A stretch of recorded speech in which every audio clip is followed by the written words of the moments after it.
Medical college নিয়ে একটা প্রসঙ্গ উত্থাপন করছিলেন, সিএম তখন উঠে আপনাকে রেসপন্স করলেন। আজকে কি হয়েছিল ঘটনাটা? দেখুন, 2005 সালে রাইট টু ইনফরমেশন অ্যাক্ট তৈরি হয়েছিল। সেই অ্যাক্ট অনুযায়ী আমরা বিভিন্ন সময় বিভিন্ন দপ্তরে চিঠি করে থাকি সেখানকার তথ্য নেওয়ার জন্য। সাবির আহমেদ একজন প্রতিটি ট্রাস্টের একজন ন্যাশনাল রিসার্চ কোঅর্ডিনেটর তিনি। আর প্রতিটি ট্রাস্ট আমরা জানি কার, বিখ্যাত অর্থনীতিবিদের তার একজন, তিনি একজন উল্লেখযোগ্য সেখানে তারা ভূমিকা থাকেন। তিনি তিনার গবেষণার জন্য কলকাতা ন্যাশনাল মেডিকেল কলেজকে তিনি আরটিআই করেছিলেন।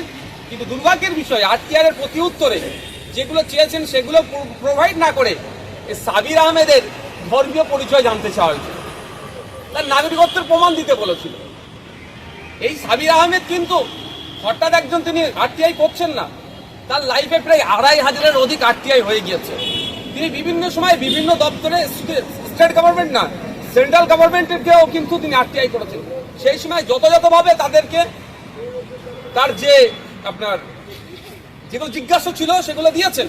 ইভেন কেন্দ্রীয় সরকারের বিভিন্ন দপ্তরে যখন আরটিআই করেছেন, একবারের জন্য নাগরিকত্বের প্রুফ চাইনি, কিন্তু রাজ্য সরকারের হেলথ ডিপার্টমেন্টের national medical college, Kolkata national medical কলেজে যেটা চেয়েছেন তখন নাগরিকত্ব চেয়েছেন।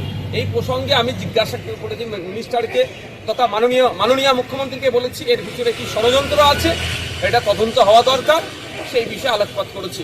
কারণ আমি আপনাদের জানিয়ে রাখি, এই বিধানসভারও বেশ কিছু গুরুত্বপূর্ণ তথ্য ওই সাবির আহমেদ কিন্তু আপনার আরটিআর মাধ্যমে জানতে চেয়েছিল।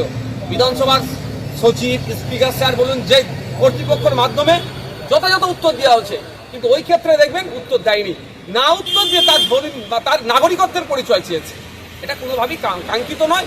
এই বিষয়টা যাতে সঠিকভাবে দেখভাল করা হয় সেজন্য মুখ্যমন্ত্রী দৃষ্টি আকর্ষণ করেছি, উনি রেসপন্স করেছেন।